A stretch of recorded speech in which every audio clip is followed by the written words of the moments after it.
Hogwarts Legacy continues to break even more records, and in this time, breaking a huge Steam record on the day of release. This is just glorious to see. The tides are starting to turn, the pendulum is starting to swing. Gamers are taking gaming back. I think this is a good step into that. Last year was already a positive step in the right direction when we had Elden Ring come out, and this was a game that was a game. All right. It wasn't just a cinematic movie that you just, get through these easy set pieces and scripted segments and get to watch pretty pictures. It was a game. It was a whole game. And I think that had a positive impact with gaming in general. You even have people like Neil Druckmann saying, okay, maybe I want the next game, the next Last of Us game, to focus more on gameplay. Whoa, really? What a thought. And I've been saying this for years, that gaming has been hijacked by a bunch of non-gamers who they never really were passionate about gaming in the first place. They just saw it as an opportunity to insert themselves in it because, hey, this looks like the cool kids club, or hey, maybe there's some profitability to be had here. And so they inserted themselves into it. They hijacked it. They changed everything. They made, look at games now, how easy so many games are.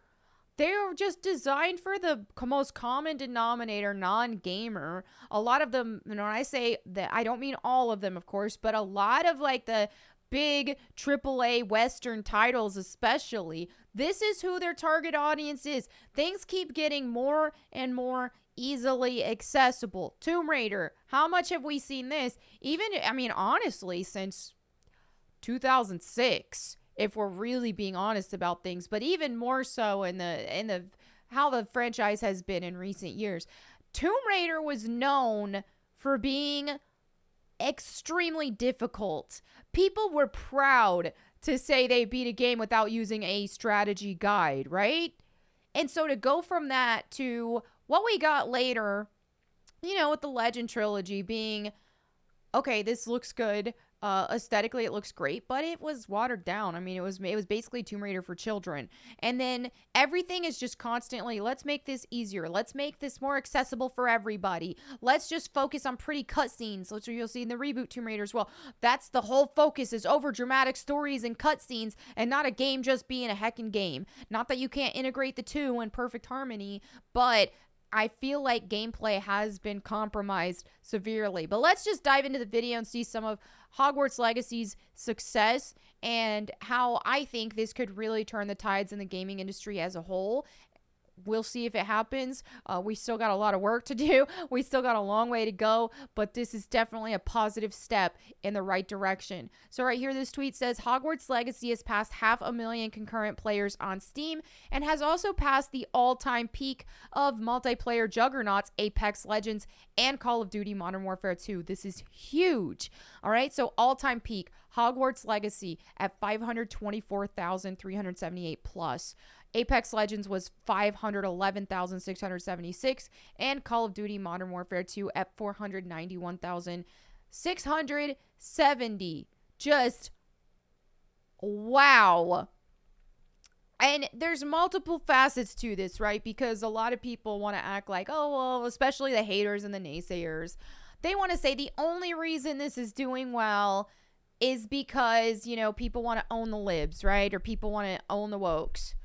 That definitely is part of it. And another part of it is that us gamers deep down as a whole, we're rebels. We're used to being rejects, all right? A lot of us we're used to being kind of the rejects of society in a way.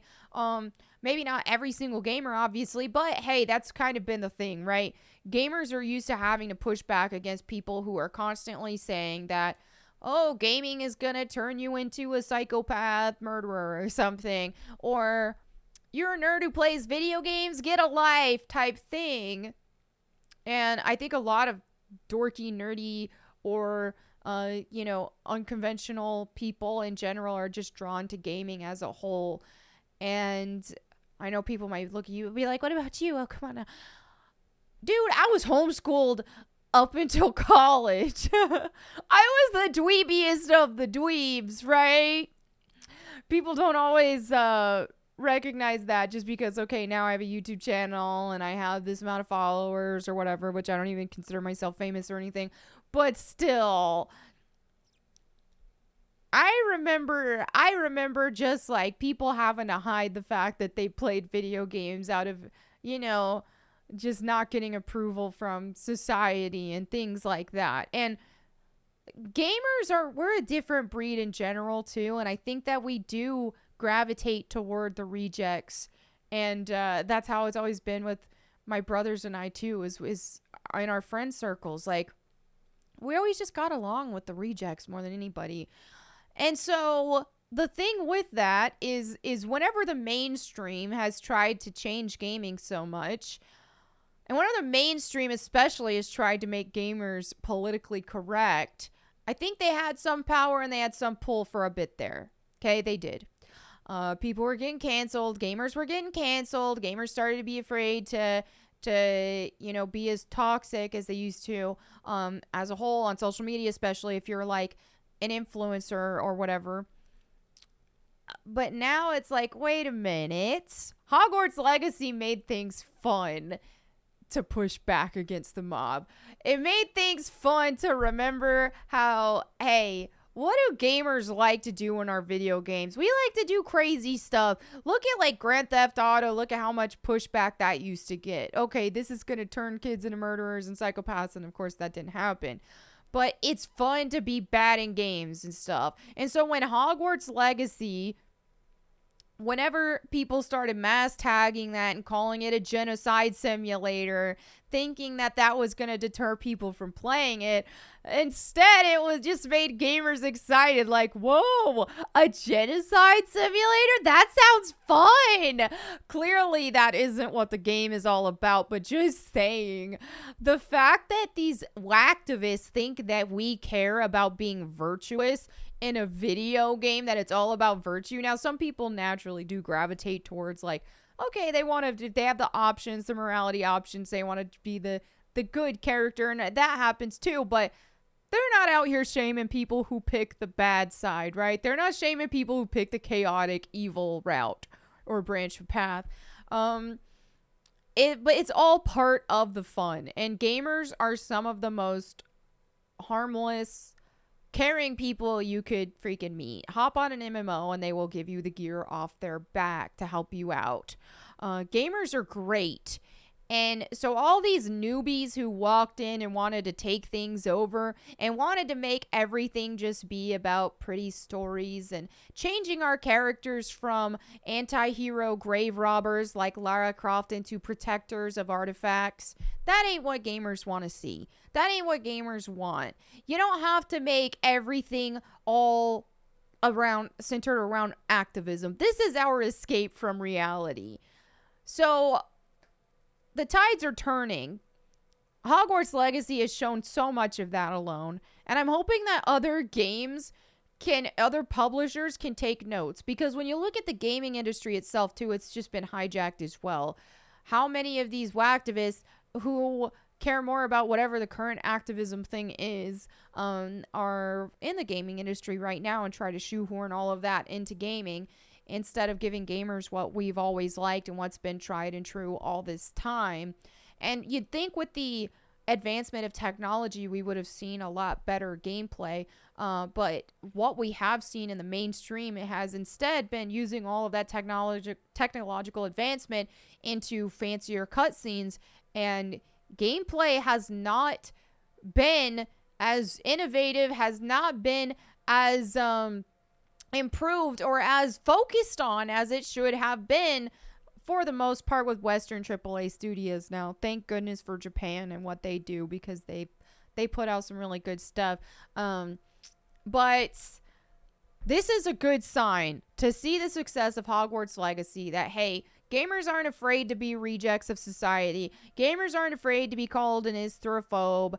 gamers don't care about your freaking activism, point blank. When it comes to video games, let our video games be video games. Let us have fun with it. And you can have that balance of story and gameplay, but let the gameplay be good. Hogwarts Legacy really is a good example of this.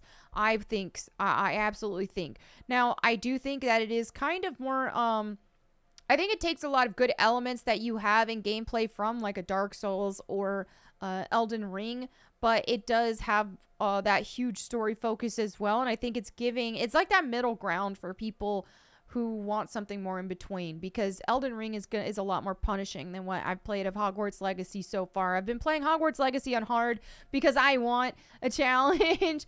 I want that. I do think that my only complaint right now with Hogwarts Legacy is that whenever you're in like a tomb or something and you're trying to solve a puzzle and your character is giving you hints. I put it on hard mode for a reason. I don't want the character giving me hints, so I do think that that's an issue and I do want to see that fixed. But as a whole, Hogwarts Legacy feels like a game. It does feel like an actual game, especially once you get into the open world parts of the game. And it does have a nice, beautiful graphics and story. But for me, the most important part about the story is my involvement in it, okay? What the decisions I make, how that affect the story. That is what I am most excited about. So all these haters who've been spoiling the mainline story or whatever, and I've already said this in a past video, I really don't give a crap, because I am invested in the story that I choose and what I make of my chaotic Hufflepuff character. So yeah, this is good. This is good news for gamers. So let's hope that the pendulum continues to swing in this direction. Let's hope that other big AAA studios will look at this as an example and say, maybe we have been pandering to the wrong crowd. Because the Whacktivist crowd, first of all, they're broke.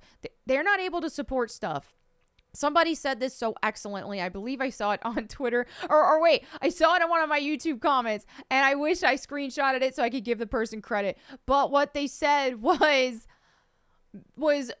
all these people who are pandering to woke activists and whacktivists and all that, these are people who notoriously don't like to work. Okay? They don't have money. You don't want to pander to these people if you want to be successful in business. Pander to your people who actually support stuff, right? Pander gamers who actually play video games. Pander to them. Give us what we want, right? We'll buy your games if they're good. Even Hogwarts Legacy, which has some woke elements in it, and some people will fire back and say on the other side and be like, I can't believe you're playing Hogwarts Legacy. It has a trans character. It has a gay character. Whatever. I don't feel like Hogwarts Legacy did so in a way that is so in your face pandering to the woke mob, okay? They made characters who happen to be... There's one character who happens to be a trans character, or there's one character who happens to be a lesbian character, but it's not thrown in your face. You're not hearing it all the time. You're not seeing flags plastered all over Hogwarts.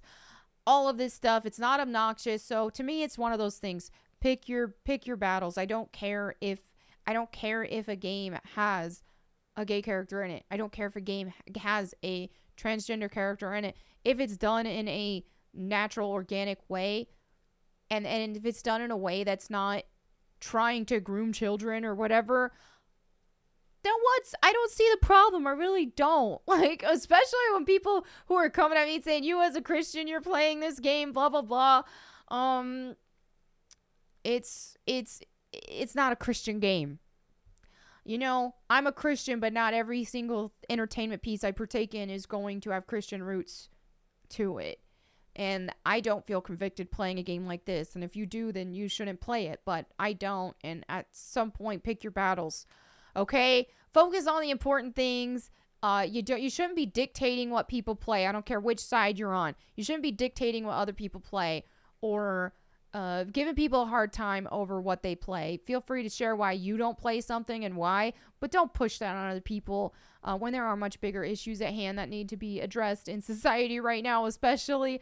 But anyway, there you have it for my video. Let me know what you guys think in the comments below. Thank you so much for hanging out with me. I will catch you next time. And in the meantime, go boom.